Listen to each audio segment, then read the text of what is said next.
Барыгызга да күп сәламнәр, без Язилә белән Зөләйха. Кибеттә сатыла торган барни аюларын өйдә пешереп карарга булдык. Башта камыр ясарга кирәк. Камыр ясар өчен кирәкле әйберләрне рецептта күрерсез. Камырны болгатыр өчен миксер кирәк. Булышырга әнине дә чакырдык. Барни аюлары өчен без ике төрле камыр ясадык. Берсе гади генә, ә берсенә какао салынган. Бер генә төрле камыр белән эшләсәң дә, ул бик тәмле була.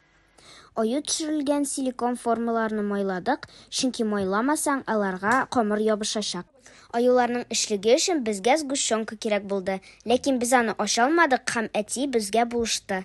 Камырларны шулай пакетларга салдык һәм формалаштыра башладык. Борынына, кулына һәм тәпиләренә без ак камыр салдык, ә калганына кара камыр.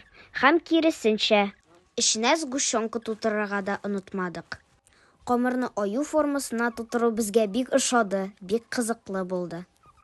Бөтенесен дә формочкага тутырып бетергәч, без аюларны духовкага тыктык.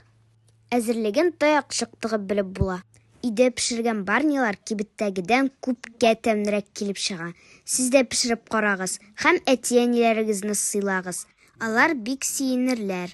Рецепт ошаса, сездән бик күп лайклар көтәбез.